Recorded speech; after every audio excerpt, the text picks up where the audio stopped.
নমস্কার, ফুলন পাপড়ির আরও একটা নতুন ব্লগে সকলকে স্বাগত। আজকে আবার অনেক দিন পর চলে এসেছি সুন্দরবনের একটা ব্লগ নিয়ে। এবারে গিয়েছিলাম সুন্দরবন, সকাল সকাল প্যাকিং করে নিয়েছি। আর এবারে ট্রলি নেবো না, তাই ওই ডাফেল ব্যাগটায় সমস্ত কিছু সকালবেলায় ভরে রেখেছিলাম। আমাদের বাস ছাড়বে রাত্রি 11টায়, তাই 10:30টার সময় বাড়ি থেকে রেডি হয়ে বেরোচ্ছি। এখান থেকে যাব তেলিপুকুর ব্রিজের নিচে, ওখানেই ছাড়বে বাস। তো তাই আমরা টোটো বুক করে নিয়েছিলাম এবং আমরা এখান থেকে চলে গিয়েছিলাম যেখানে আমাদের বাস এসে দাঁড়াবে সেখানে। আমাদের গ্রুপে রয়েছে মোট 26 জন। আমরা 26 জন মিলে যাচ্ছি সুন্দরবন ইলিশ উৎসবে।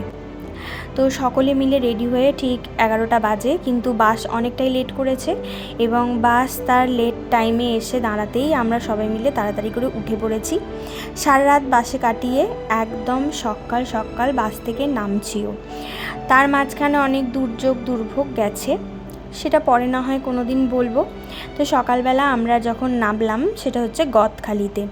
গদখালি থেকেই আমাদের লঞ্চ প্রথম ছাড়বে এবং আমাদের বিভিন্ন গন্তব্যে নিয়ে যাবে। আকাশ একদম মেঘলা, বাসে যখন রাত্রে এসেছি মাঝে মাঝে বৃষ্টি হয়েছে, মেঘলা আকাশ, চারদিকে ভেজা স্যাঁতস্যাঁতে একটা ভাব। আর সকালবেলা যার জন্য আমরা প্রত্যেকে বিধ্বস্ত, সারা রাত্রি বাসে কাটিয়ে নামলে যেটা হয় আর কি। তো এই বিধ্বস্ত অবস্থাতেই প্রথম কিছু সাইট সিন আমরা করেছি। তো তারপর আমরা যাব আমাদের হোটেলে। সুন্দরবনে অনেকগুলো নদী রয়েছে, সেটা আমরা বইতেই পড়েছি। তাই আমার খুব জানার ইচ্ছা ছিল যে কোন কোন নদীর উপর দিয়ে আমাদের লঞ্চটা যাবে। এসেই জানলাম এটা হচ্ছে বিদ্যাধরী নদী। আর এই নদীর এখান থেকেই আমাদের লঞ্চটা ছাড়বে। তো সারা দিন লঞ্চে কাটাবো, এর এক্সাইটমেন্টটা তো একদমই আলাদা। আর যেহেতু এই ট্যুরটাতে বাড়ির অনেকে রয়েছে, আর বাড়ির সকলে মিলে বেড়াতে যেতে কার না ভালো লাগে। আমরা আমাদের লাগেজপত্র নিয়ে লঞ্চে উঠে পড়েছি। লঞ্চের নিচে এরকম রয়েছে আলাদা আলাদা ব্যাগ রাখার জায়গা, বা এখানে শুয়ে বসে থাকা যায়, আরাম করা যায়। তো এখানে জানালা রয়েছে এবং প্রত্যেকটা আলাদা আলাদা জায়গা রয়েছে, এখানে রেস্টও করা যায়। আর লঞ্চের উপরিভাগে রয়েছে এরকম সুন্দর একটা বসার জায়গা, যেখান থেকে পুরো এই নদীর যাত্রাটা আমরা উপভোগ করতে পারবো এবং এই টেবিলেই খাওয়া দাওয়া সমস্ত কিছু। মানে বলতে গেলে দুদিন আমাদের এই লঞ্চেই কাটবে, খালি রাত্রিটুকুনি আমরা যাব হোটেলে। আমাদের প্রথম যে ডেস্টিনেশন সেটা হচ্ছে গোসাবা। তো প্রথমেই আমরা বিদ্যাধরী নদীর উপর দিয়ে চলেছে আমাদের লঞ্চ, এবং লঞ্চে উঠেই যেটা আমরা প্রথমে পেলাম সেটা হচ্ছে সকালবেলার গরম গরম চা আর বিস্কুট। চা বিস্কিট খেতে খেতে আমাদের প্রথম গন্তব্য সেটা হচ্ছে গোসাবার বেকন বাংলো আর হ্যামিল্টন সাহেবের বাংলো। তো খানিকক্ষণ এই লঞ্চে করে যাওয়ার পর আমাদের চলে এসছে গোসাবা জেটি, যেখানে আমরা প্রত্যেকে নেমে পড়েছি। তার আগে বলে নিই অবশ্যই যে আমরা এসেছিলাম সিঙ্গুর সর্বমঙ্গলা ট্যুর অ্যান্ড ট্রাভেলসের সাথে। তো ওনাদের পরিষেবাতেই আমাদের 2 দিন এবং 1 রাত্রির এই সুন্দরবন ভ্রমণ। একদম বাড়ির কাছে উঠেছি, আবার ওনারা আমাদের একদম বাসে করে আমাদের বাড়ির কাছেই ওখানে নামিয়ে দেবেন। তো আমরা এখানে ট্রেনে করে কোনো ক্যানিং টু ক্যানিং আমাদের ট্যুরটা নয়, একদম বাড়ির কাছ থেকে উঠে আবার বাড়ির কাছ পর্যন্ত নামানো। তো এটাই হচ্ছে সর্বমঙ্গলা ট্যুর অ্যান্ড ট্রাভেলসের এই পুরো প্যাকেজে আমরা এসেছি সুন্দরবন ভ্রমণে। তো আমরা চলে এসেছি প্রথম রবীন্দ্রনাথ ঠাকুরের বেকন বাংলোয়। এই বাংলোটায় রবীন্দ্রনাথ ঠাকুর 2 দিন কাটিয়েছিলেন, কত সালে সেটা আমি ভুলে গেছি। তো যাই হোক, তো পুরো কাঠের বাংলো, যদিও বাংলোর ভিতরে এখন আর কিছু নেই অবশিষ্ট। আর আমরা যেদিন এসে পৌঁছাই সেদিন কে ছিল 22শে শ্রাবণ, তাই এখানে রবীন্দ্রনাথ ঠাকুরের গান বাজছিল।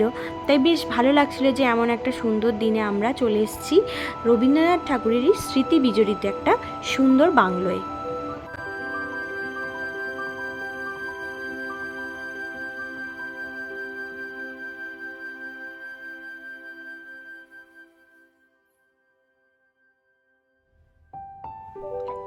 এটা হচ্ছে হ্যামিল্টন সাহেবের বাংলো, কিন্তু চতুর্দিকে বৃষ্টি হওয়ার জন্য এতটাই রাস্তাটা কাদা এবং জঙ্গলময়, তাই আমরা এর ভিতর অবধি যেতে পারিনি। ফিরে এলাম লঞ্চে এসেই দিল আমাদের ব্রেকফাস্টে ছিল লুচি, আলুর দম আর মিষ্টি। খাবারের মান এবং টেস্ট ভীষণ ভালো ছিল। সুন্দরবন বেড়াতে যাচ্ছি আর বাঘ কুমির দেখার প্রত্যাশা থাকবে না, এটা তো ভুল কথা। প্রত্যাশা তো সকলেরই থাকে, কিন্তু খুব কম সংখ্যক মানুষই তাদের দেখা পায়। তাই আমরাও সেরকমইভাবে এসেছিলাম বাঘ আর কুমিরের প্রত্যাশাতে, কিন্তু তাদের দেখা না পেলেও সেরকমভাবে এই যে প্রাকৃতিক সৌন্দর্যটা, এটার ভাষা বলার মতো ভাষা আমার কাছে নেই, সেটা দু চোখ ভরে শুধু উপভোগই করতে হয়। চারিদিকে নদীর জল আর দুপাশে ম্যানগ্রোভ অরণ্য, এবং তার সাথেই এই সুন্দরবনের মানুষদের কঠিন লড়াইয়ের মধ্যে দিয়ে তাদের জীবন সংগ্রাম চালিয়ে যাওয়ার যে একটা সৌন্দর্য, সেটা অসাধারণ। তবে বিভিন্ন খাল ক্যানেল পেরিয়ে আমাদের এই লঞ্চ ছুটে চলেছে, এবং এই লঞ্চের মধ্যে থেকেই আমরা আমাদের আনন্দ উপভোগ চালিয়ে যাচ্ছি। চলে এসেছি আমাদের পরবর্তী গন্তব্যে। এখানে আমরা দেখে নেব গ্রামের মধ্যে একটি লোকনাথ বাবার আশ্রম, এবং এই গ্রামের মানুষদেরই বিভিন্ন কিছু জিনিসের পসরা সাজিয়ে বসেছে রাস্তার দুধারে। চারিদিকে ক্ষেত এবং মাঝখান দিয়ে রয়েছে ঢালাই দেওয়া একটা সুন্দর রাস্তা, এবং সেই রাস্তার ওপরেই বিক্রি হচ্ছে মধু, বিভিন্ন বনজ জিনিস যেমন কামরাঙা, আমড়া, আরও নানা রকম কিছু জিনিস। তার সাথে আর একটা নতুন জিনিস দেখলাম, সেটা হচ্ছে বাচ্চাদের মনোরঞ্জনের জন্য তালপাতার সেপাই। তো এখানটা বেশ ভালো করে ঘুরে দেখলাম। তাদের মধ্যে একজনকে আমি জিজ্ঞাসা করলাম, আপনাদের গ্রামে কোনো দিন বাঘ আসেনি, দেখেছেন? তিনি আমায় উত্তর দিলেন, এখন সরকার জাল দিয়ে ঘেরার জন্য তাই বাঘ বিশেষ আসে না, তবে এককালে ওনাদেরও ছাগল গরু বাঘেতে নিয়ে গেছে। প্রত্যেকটা বাচ্চাই কিনল তালপাতার সেপাই। এটা ওনাদের নিজের হাতে তৈরি একটি সুন্দর বাচ্চাদের মনোরঞ্জনের জিনিস। ফিরে এলাম লঞ্চে, এসেই আমাদের হাতে দিল একদম গরম গরম আমুদি মাছের ফ্রাই। সেটা খেতে খেতে এবং গল্প আড্ডায় এগিয়েছিল আমাদের লঞ্চের এই যাত্রা।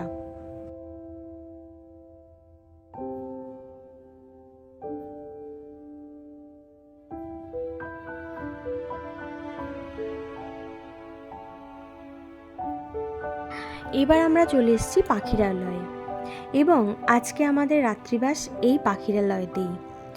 এখানে ট্রাভেলসের দেয়া একটা হোটেলে আজকে আমরা থাকবো, কিন্তু এখন আমাদের লাঞ্চ হয়নি, তার কারণ আমরা এখন যাচ্ছি হোটেলে, এবং সেখানে স্নান টান সেরে ফ্রেশ হয়ে আবার চলে আসবো লঞ্চে, এবং সেখানে সারবো লাঞ্চ, এবং তার সাথে ঘুরে দেখব আরও কয়েকটি জায়গা। আজকে রাত্রি যাপন এই ঘরটাতেই। এটা একটা এসি রুম, ট্রাভেলসের তরফ থেকে আমাদের দিয়েছে, এবং পরিষ্কার পরিচ্ছন্ন রয়েছে দুটো ডবল বেড। আমরা এখানে স্নান টান সেরে রুমে ফ্রেশ হয়ে এবার যাব লঞ্চে এসেই আমাদের আজকে দুপুরের লাঞ্চে ছিল ভাত, আলু ভাজা, আর ছিল ডাল, আর যেহেতু এসেছি ইলিশ উৎসবে, ইলিশ তো রয়েছে, তার সাথে রয়েছে পাবদার ঝাল আর বিলিতি আমড়ার চাটনি আর পাঁপড়। এবার আমরা এসে পৌঁছলাম সজনেখালিতে। এখানে প্রচণ্ড বাঁদরের উৎপাত, হাতে খাবার দাবার, মোবাইল ফোন খুব সাবধানে রাখতে হয়, না হলেই তারা হাত থেকে নিয়ে একদম চম্পট দেবে। সজনেখালিটা ভালো করে ঘুরে দেখলাম, বেশ অনেকটা জায়গা। এখানে কিছু কচ্ছপ রাখা রয়েছে, এছাড়া কিছু আর্টিফিশিয়াল অনেক রকম জিনিসপত্র দিয়ে সাজানো গোছানো। এইভাবে ঘুরে দেখতে দেখতে আবার লঞ্চে চাপা, লঞ্চে গিয়ে চললো আবার আমাদের গন্তব্যের দিকে। এবার আমাদের পরবর্তী গন্তব্য সেটা হচ্ছে বনবিবির মন্দির। এখানেও বেশ ছোটোখাটো পসরা সাজিয়ে দোকানদারি চলছে। এখান থেকে ডাব খেলাম, আইসক্রিম খেলাম, তবে এখানে আরও কিছু ছোটোখাটো দোকান আছে যেগুলোর দাম দেখলাম অন্য জায়গার তুলনায় বেশ বেশি। খানিকটা এরকম বাঁধের উপর দিয়ে হেঁটে গেলে তবে দেখতে পাওয়া যায় বনবিবির মন্দির। এছাড়াও এখানে রয়েছে একটি শিবলিঙ্গ। তবে জায়গাটা খুব সুন্দর, বেশ রোদ ঝলমল করছে, আকাশও বেশ পরিষ্কার হয়ে গেছে। আজকের দিনটায় কিন্তু আমরা একটু বৃষ্টি পাইনি, তবে আমাদের প্রত্যেকেরই ইচ্ছা করছিল লঞ্চে যেতে যেতে যদি বৃষ্টি উপভোগ করা যায় তাহলে মন্দ হয় না। পুরো ঘুরে আমরা ফিরলাম হোটেলে, তখন সন্ধে, আর সন্ধেবেলা ফিরতেই আমাদের জন্য চলে এলো কফি আর চিকেন পকোড়া। এছাড়াও রাতের মেনুতে ছিল ভাত, মাটন, ডাল, আলু ভাজা, আরও অনেক কিছু। খাবারের মান এর আগেও বলেছি ভীষণ ভালো, এখানকার রান্নার টেস্ট খুব সুন্দর। তৃপ্তি করে রাতের খাবারটা খেলাম। শরীর তো খুবই ক্লান্ত যেহেতু সারাদিন ঘুরছি, কিন্তু তার সাথে চলছিল হোটেলে এরকম সুন্দর একটা আদিবাসী নৃত্য। চলুন তাহলে এই আদিবাসী নৃত্য উপভোগ করতে করতে আজকের ব্লগটা আমি শেষ করছি। দেখা হবে সুন্দরবন দ্বিতীয় ব্লগে।